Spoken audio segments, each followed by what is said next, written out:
ประชาชนปฏิวัติลาวผู้จะตั้งนำพาทุกไสสนะของการปฏิวัติลาวจงมั่นยืนกองประชุมใหญ่ครั้งที่4ของพรรคได้ไขขึ้นที่นครหลวงเวียงจันทน์ในระหว่างวันที่13หาวันที่15พฤศจิกายนปี1986โดยมีผู้แทน303สหายที่เป็นตัวแทนให้แก่สมาชิกพรรคทั้งหมด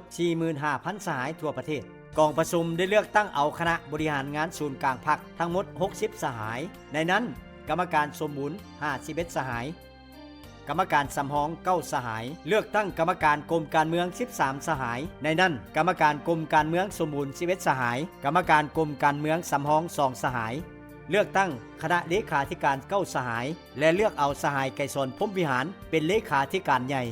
กองประชุมได้เป็นเอกภาพวางแนวทางแห่งการปกปักรักษาและสร้างสาประเทศชาติก็คือจุดหมายของการปฏิวัติอันเป็นพื้นฐานให้แก่การเปลี่ยนแปลงใหม่รอบด้านอย่างมีหลักการซึ่งในนั้นได้เน้นหนักถึงการเปลี่ยนแปลงใหม่ทางด้านจินตนาการได้ดัดแปลงกลไกคุ้มครองเศรษฐกิจและแบบแผนวิธีเฮ็ดเวียกการเปลี่ยนแปลงด้านเศรษฐกิจต้นต่อแม้นเปลี่ยนแปลงใหม่นโยบายเศรษฐกิจหันเศรษฐกิจธรรมชาติและครึ่งธรรมชาติเพิ่งตนเองกุ้มตนเองไปสู่เศรษฐกิจสินค้าขยายเศรษฐกิจหลายภาคส่วนด้วยหลายรูปการกรรมสิทธิ์หลายรูปการจัดตั้งผลิตธุรกิจในนั้นทุกภาคส่วนเศรษฐกิจล้วนแต่มีความเสมอภาคต่อหน้ากฎหมายการเปลี่ยนแปลงใหม่ทางด้านกลไกคุ้มครองเศรษฐกิจก็ได้หันเปลี่ยนจากกลไกคุ้มครองรวมศูนย์อาญาสิทธิ์บริหารเกื้อกูลไปสู่การไล่เลี้ยงธุรกิจเปิดกว้างการพัวพันร่วมมือกับต่างประเทศและเพื่อรับประกันให้ภารกิจเปลี่ยนแปลงใหม่ก้าวไปสู่จุดหมายกองประชุมครบคณะบริหารงานศูนย์กลางพรรคครั้งที่8สมัยที่4ก็ได้วาง6หลักการของการเปลี่ยนแปลงใหม่คือ 1. ยึดมั่นจุดหมายสังคมนิยมกำแน่นลักษณะของการปฏิวัติอยู่ประเทศเฮาในระยะใหม่ 2. ลัทธิมาร์กเลนินเป็นพื้นฐานแนวคิดของพรรคเฮาชี้นำทุกภารกิจของประชาชนเฮา 3. การนำพาของพรรคเป็นเงื่อนไขตัดสินชี้ขาดไสสนะของภารกิจปฏิบัติของประชาชนเฮา 4. เสริมสูและเสริมขยายประชาธิปไตยบนพื้นฐานหลักการรวมศูนย์ประชาธิปไตยเอาประชาชนเป็นก๊กภายใต้การนำพาของพรรค 5. เพิ่มทวีกำลังแหงและความศักดิ์สิทธิ์ของเผด็จการประชาธิปไตยประชาชน 6. สมทบระหว่างลัทธิหักชาติกับลัทธิสากลกรรมสิทธิ์และสากลสังคมนิยมสมทบกำลังแหงของชาติกับกำลังแหงของยุคสมัย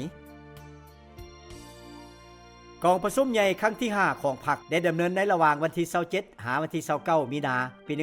1991ที่นครหลวงเวียงจันทน์โดยมีผู้แทนทั้งหมด367สหายเป็นตัวแทนให้แก่สมาชิกพรรคทั้งหมด 60,000 สหายทั่วประเทศกองประชุมได้ตีราคาการดำเนินภารกิจเปลี่ยนแปลงใหม่อยู่ประเทศเฮาใน5ปี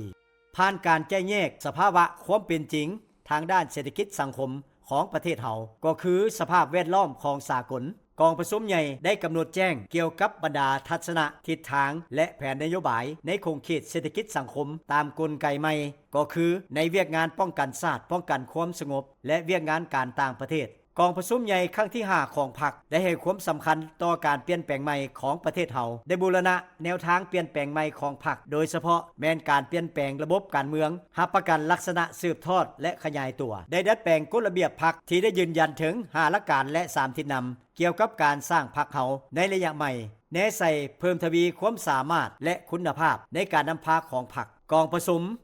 ได้เลือกเอาคณะบริหารงานศูนย์กลางพรรค59สหายในนั้นกรรมการสมบูรณ์55สหายกรรมการสำรอง4สหายเลือกกรรมการกรมการเมือง11สหายเลือกเอาสหายไกรสอนพรหมวิหารเป็นประธานคณะบริหารงานศูนย์กลางพรรคในสมัยที่5ได้มีเหตุการณ์ที่สำคัญและพ้นเด่นหลายอย่างเป็นต้นแม้นการพิจารณาเกี่ยวกับร่างรัฐธรรมนูญฉบับทำอิฐของสาธารณรัฐประชาธิปไตยประชาชนลาวในกองประชุมครบคณะบริหารงานศูนย์กลางพรรคครั้งที่2สมัยที่5ในวันที่25พฤษภาคมปี1991หลังจากนั้นกองประชุมครั้งที่6ของสภาประชาชนสูงสุดสุดที่2ได้รับร้องเอารัฐธรรมนูญฉบับทำอิฐของสาธารณรัฐประชาธิปไตยประชาชนลาวในวันที่15สิงหาคมปี1991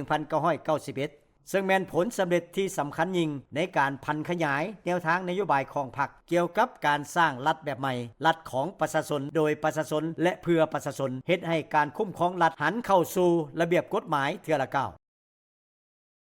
ในท่ามกลางบรรยากาศที่ทั่วพรรคทั่วกองทัพและทั่วปวงชนเฮากำลังสุมจิตสุมใจใส่จัดตั้งปฏิบัติมติกองประชุมใหญ่ครั้งที่5ของพรรคนั้นเวลา 11:23 น.ของวันที่21พฤศจิกายน ปี 1992 เหตุการณ์แห่งความโศกเศร้าเสียใจและอาลัยอาวรณ์ของประชาชนลาวบรรดาเผ่าทั่วประเทศได้เกิดขึ้นเมื่อฮู้ว่าประธานไกรสอนพรหมวิหารผู้นำที่แสนเคารพรักของปวงชนลาวทั้งชาติได้ถึงแก่มรณกรรมการมรณกรรมของประธานไกรสอนพรหมวิหารเป็นการสูญเสียอันใหญ่หลวงของพรรคและชาติลาวเป็นการสูญเสียผู้นำที่โดดเด่นปีศาจสามารถมีความหักชาติที่กล้าแก่นเป็นนักปฏิวัติที่แท้จริงเป็นผู้ที่มีความสามารถฉลาดทรงใสเป็นปัญญาชนปฏิวัติและเป็นนักพฤติกรรมที่ทรงใส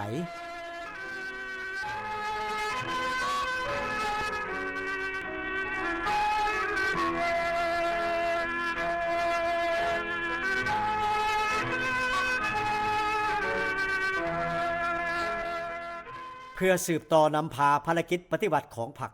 และของประชาชนลาวในกองประชุมวิสามัญของคณะบริหารงานศูนย์กลางพรรคได้เป็นเอกสารเลือกตั้งสหายคำไต่สิพันดอนเป็นประธานคณะบริหารงานศูนย์กลางพรรคประชาชนปฏิบัติลาวในวันที่24พฤศจิกายนปี 1992วันที่20กันยายนปี 1993กองประชุมครบคณะบริหารงานศูนย์กลางพรรคครั้งที่7สมัยที่5ได้ออกมติเกี่ยวกับการพัฒนาทรัพยากรมนุษย์ที่ได้ชี้ให้เห็นถึงทัศนะพื้นฐานจุดหมายและทิศทางในการพัฒนาทรัพยากรมนุษย์อยู่ประเทศเฮาวันที่31มีนาปี 1994กองประชุมครบคณะบริหารงานศูนย์กลางพรรคครั้งที่8สมัยที่5ได้มีมติเกี่ยวกับการพัฒนาชนบทโดยอิงใส่จุดพิเศษของประเทศเฮาพรรคได้ถือเอาชนบทเป็นปัญหายุทธศาสตร์ถือเศร้าให้นาเป็นกำลังการผลิตเป็นกำลังปฏิวัติอันใหญ่หลวงวันที่1ตุลาปี 1994กองประชุมครบคณะบริหารงานศูนย์กลางพรรคครั้งที่9สมัยที่5ได้มีมติเกี่ยวกับเวียกงานวัฒนธรรมในระยะใหม่โดยพรรคได้มีทัศนาว่าวัฒนธรรมเป็นพื้นฐานแห่งการยืนยงคงตัวของชาติแม่นกำลังดันเฮ็ดให้สังคมมีการขยายตัวและยังแม่นจุดหมายพัฒนาสังคมพิเศษได้กองประชุมครบคณะบริหารงานศูนย์กลางพรรคครั้งที่9สมัยที่5ยังได้เสนอ9ปฐมปัจจัยของระบอบประชาธิปไตยประชาชนกะเกียมก้าวขึ้นสังคมนิยม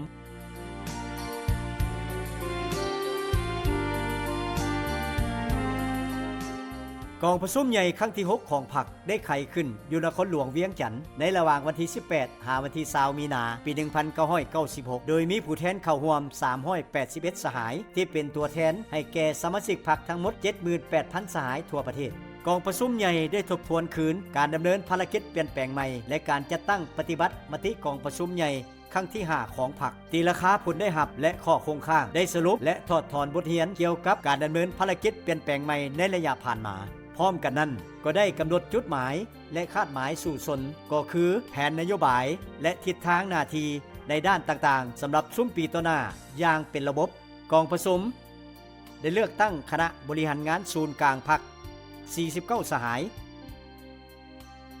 เลือกตั้งกรรมการกลุ่มการเมือง9สหายและเลือกเอาสหายคำไต่สิพันดอนเป็นประธานคณะบริหารงานศูนย์กลางพรรคกองประชุมใหญ่ครั้งที่7ของพรรคได้ไขขึ้นอยู่ที่นครหลวงเวียงจันทน์ในระหว่างวันที่12หาวันที่14มีนาปี 2001โดยมีผู้แทนเข้าร่วม450สหายที่เป็นตัวแทนให้แก่สมาชิกพรรคกว่า 100,000 ทั่วประเทศกองประชุมได้วางแนวทางสืบต่อภารกิจเปลี่ยนแปลงใหม่ตีราคาการสร้างระบบใหม่25ปีและการดำเนินภารกิจเปลี่ยนแปลงใหม่15ปีพร้อมทั้งได้กำหนดคาดหมายสู่ชนแห่งการบูรณะระบอบประชาธิปไตยประชาชนสำหรับระยะฮอดปี 2005 2010 และปี 2020กองประชุมได้เลือกตั้งคณะบริหารงานศูนย์กลางพรรค53สหายกรรมการกรมการเมือง11สหายเลือกเอาสหายคำไต่สิพันดอนเป็นประธานคณะบริหารงานศูนย์กลางพรรคคณะบริหารงานศูนย์กลางพรรคสมัยที่7ได้ประชุมครบคณะหลายครั้งที่สำคัญแมนกองประชุมครบคณะครั้งที่4ที่ได้กำหนดทัศนะเกี่ยวกับการหันเป็นอุตสาหกรรมและทันสมัยอยู่ประเทศลาวคือต้องสร้างความเข้าใจอันถูกต้องและกำแน่นจุดหมายของการหันเป็นอุตสาหกรรมและทันสมัยต้องตั้งหน้าพัฒนาทรัพยากรมนุษย์ต้องปฏิบัตินโยบายสมทบการผลิตเพื่อทดแทนการนำเข้ากับการส่งเสริมการส่งออกอย่างเหมาะสมในขบวนการหันเป็นอุตสาหกรรมและทันสมัย